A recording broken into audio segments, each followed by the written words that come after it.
മരണത്തിന് ശേഷം എന്ത് എന്നുള്ളത് മനുഷ്യരാശിയെ എന്നും കുഴപ്പിച്ചിട്ടുള്ള ഒരു ചോദ്യമാണ്. നാളിതുവരെ അതൊരു നിഗൂഢതയായി തുടരുന്നു. സാധാരണയായി ഇസിജിയിൽ കാണിക്കുന്ന ഒരു പരന്ന വര ഹൃദയത്തിൽ നിന്ന് സിഗ്നലില്ലെന്നും നിങ്ങൾ മരിച്ചുവെന്നും സൂചിപ്പിക്കുന്നു. തലയോട്ടിയിലെ ഉപരിതലത്തിലുള്ള ഇലക്ട്രോഡുകൾ വഴി ഒരു രോഗിയുടെ അവസാന നിമിഷങ്ങളിൽ തലച്ചോറിന്റെ പ്രവർത്തനങ്ങൾ നിരീക്ഷിക്കാമെന്നും അദ്ദേഹം പറഞ്ഞു.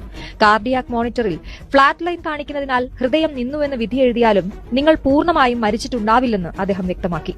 ഹൃദയസ്തംഭനം നടന്നു കഴിഞ്ഞും നിമിഷങ്ങളോളം നിങ്ങളുടെ തലച്ചോറിന്റെ പ്രവർത്തനം തുടരുന്നു. സ്വപ്നം കാണുമ്പോൾ മസ്തിഷ്കത്തിലുണ്ടാകുന്ന തരംഗങ്ങൾക്ക് സമാനമായി ഈ സമയം തലച്ചോറിൽ വ്യതിയാനങ്ങൾ സംഭവിക്കുന്നതായി ഡോക്ടർ ജാൻഡിയാൽ പറഞ്ഞു. ന്യൂറോ ട്രാൻസ്മിറ്ററുകളുടെ പ്രവർത്തനം തലയോട്ടിക്കുള്ളിൽ ഒരു വിസ്ഫോടനം തന്നെ സൃഷ്ടിക്കുന്നു. ആ സമയത്ത് വേണം നമ്മൾ വിട പറഞ്ഞു പോകുന്നവരുടെ കൈ മുറുകെ പിടിക്കുവാൻ, ഡോക്ടർ പറയുന്നു. ഒരാൾ അന്തിമ ശ്വാസമെടുക്കുമ്പോൾ ഹൃദയം തലച്ചോറിലേക്ക് അവസാനമായി രക്തം എത്തിക്കുന്നു.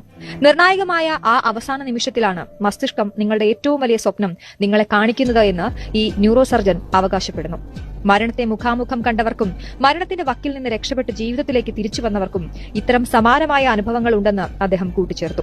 മരണസമയത്ത് ഒരാളുടെ ജീവിതകാലം മുഴുവനും ഒരു സിനിമയിൽ എന്ന പോലെ അയാളുടെ മനസ്സിൽ തെളിയുന്നുവെന്നും മസ്തിഷ്ക മരണം എന്നത് അവസാനമായി നിങ്ങൾ കാണുന്ന ഒരു വലിയ സ്വപ്നമായി കരുതാമെന്നും അദ്ദേഹം പറഞ്ഞു. മരണപ്പെടുന്നവർ അവസാന സമയം തനിച്ചല്ലെന്ന് ഉറപ്പിക്കാൻ ചില നഴ്സുമാർ ഹൃദയസ്തംഭനത്തിന് ശേഷം രോഗികളുമായി സംസാരിക്കാറുണ്ടെന്ന് അവതാരകനായ ഡോക്ടർ രംഗൻ ചാറ്റർജി അഭിപ്രായപ്പെട്ടു.